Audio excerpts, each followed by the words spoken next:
As Emperor Taizong, the formidable founder of the Tang dynasty, approached the twilight of his reign, the skies themselves seemed to reflect growing unease. For several days, the planet Venus, often interpreted as a heavenly omen, shone visibly during daylight, a rare and unsettling phenomenon. This celestial anomaly sparked rampant speculation among astrologers and the common people alike. According to court astrologers, this was no ordinary astronomical event.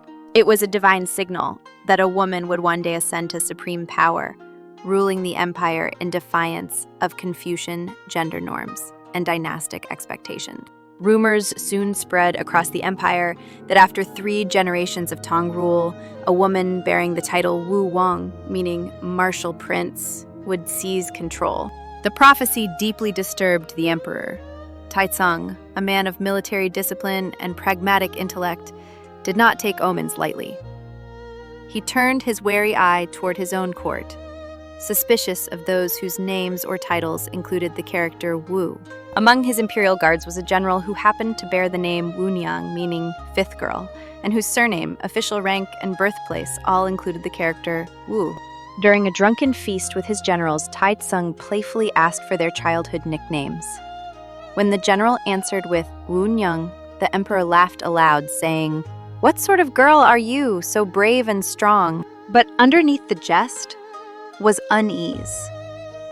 Aware of the general's repeated associations with the prophetic Wu, the emperor grew suspicious and ultimately dismissed him to a remote provincial post.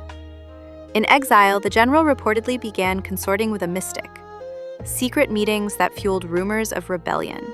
When a censor reported this to the court, Taizong, never one to risk instability, had the general executed. Yet the emperor's actions did little to settle his concerns. He turned to his grand astrologer for clarity. The astrologer delivered a shocking revelation. The woman foretold in the prophecy was not only alive, but already living within the emperor's own palace. She would rise to rule the empire and nearly destroy the Tang house within 40 years. Even if the emperor took drastic action to eliminate all possible suspects, the grand astrologer warned, heaven's decree could not be evaded. Another would simply be born in her place, one potentially worse and even more destructive. Better to allow fate to play out, the astrologer advised, as the destined woman might yet grow to become compassionate with age. Not long before Wu Shihua, then governor of Lichou, had received a visit from the famed astrologer and requested a reading of his wife, Lady Yang. The astrologer declared she had unusual bone structure and had undoubtedly birthed a remarkable child. Looking over Wu's sons, none of whom were born of Lady Yang, Yuan was unimpressed, saying they would rise to provincial offices but no further. Then, astrologer eyes fell upon a child dressed in boy's clothes.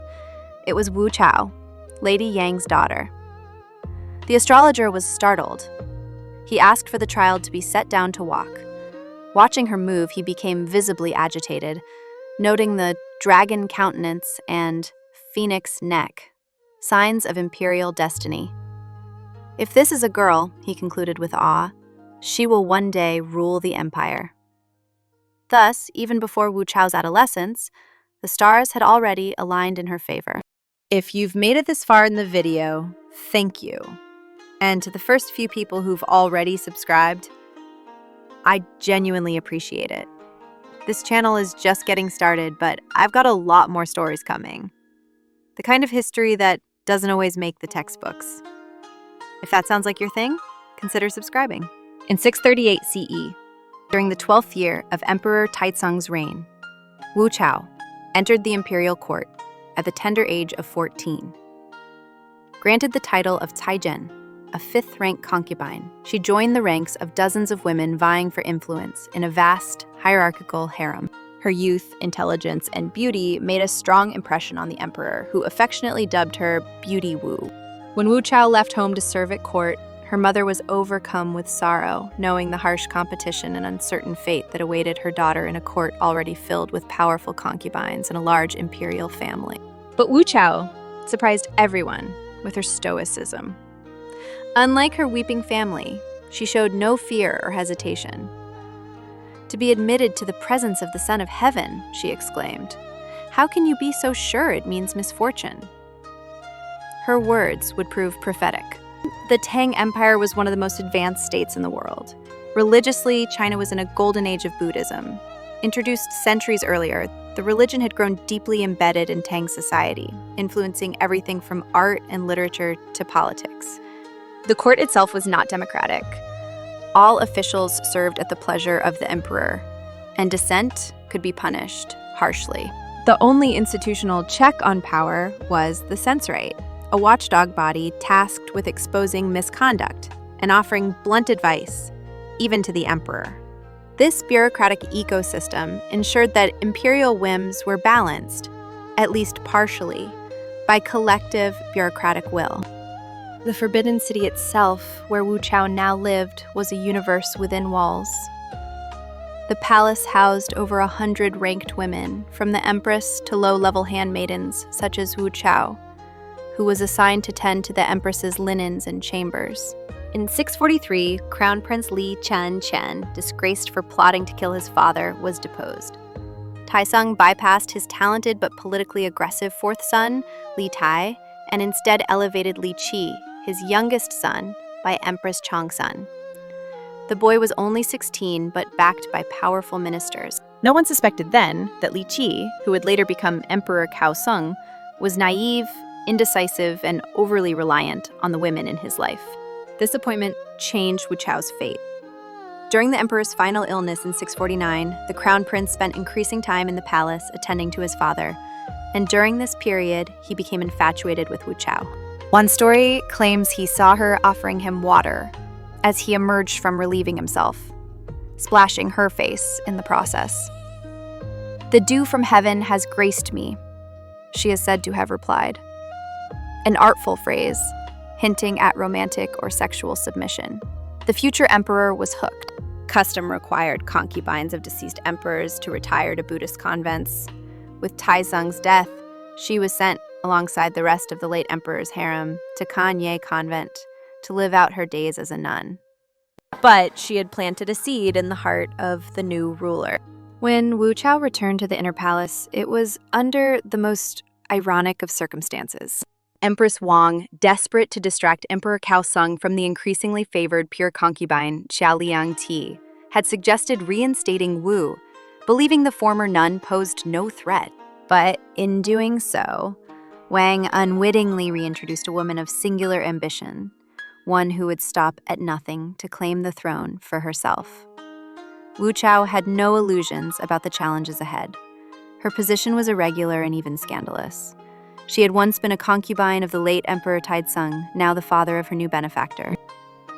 Confucian morality and palace etiquette deemed such a return improper, but Wu was nothing if not calculating. At first, Wu played her role with humility. She showed deference to the Empress, paid her respects, and was even praised for her grace and obedience. But behind this facade, she studied the court carefully, identifying who had been slighted by Wang and her powerful family, such as her arrogant uncle and proud mother.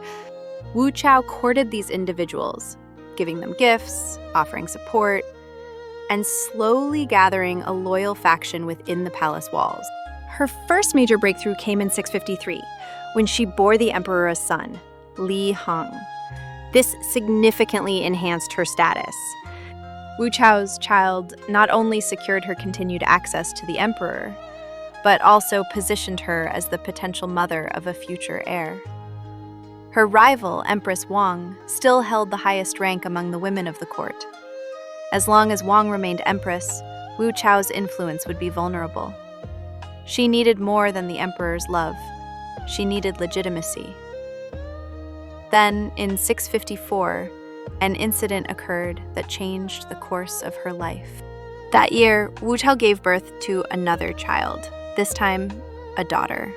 Not long after, Empress Wang came to see the newborn. According to traditional historians, who are often hostile to Wu Chao, shortly after Wang's visit, the infant was found dead. Wu Chao wept bitterly and accused Wang of smothering the child out of jealousy. The emperor, distraught and enraged, accepted her account without question, but modern historians debate the truth of this event, some believing the child died of natural causes, and Wu seeing an opportunity. The result was devastating for Empress Wang. Her reputation was ruined, and she was marked for disgrace. Still, opposition to Wu Chao's rise remained strong. Senior ministers, especially those who had served Emperor Taizong, resisted any effort to depose Wang. Chu Suiliang, one of the most outspoken, reminded the emperor of his late father's wishes. In a dramatic audience, he even removed his cap, banged his head on the steps, and begged the emperor not to defy the moral legacy of his predecessor. Wu's supporters, however, were gaining ground. One official, Li Yifu, seeing an opportunity, submitted a petition urging the emperor to elevate Wu Chao. Kaosong rewarded him handsomely, and others quickly followed suit. Empress Wang and her family, increasingly isolated, made a fatal mistake, turning to sorcery in a last-ditch attempt to regain favor. When Wu Chao discovered this, she reported it immediately. The response was swift. Wang's mother was banned from the palace, her uncle exiled, and her political allies discredited.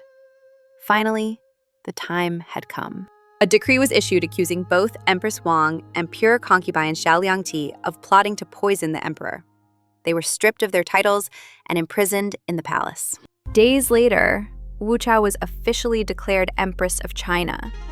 Through calculated charm, political acumen, strategic childbirth, and ruthless maneuvering, she had succeeded where no woman before her had, overcoming legal, moral, and dynastic obstacles to become the wife of the Son of Heaven. Wu Chao had entered the palace at age 14 as a minor concubine. At 25, she was empress.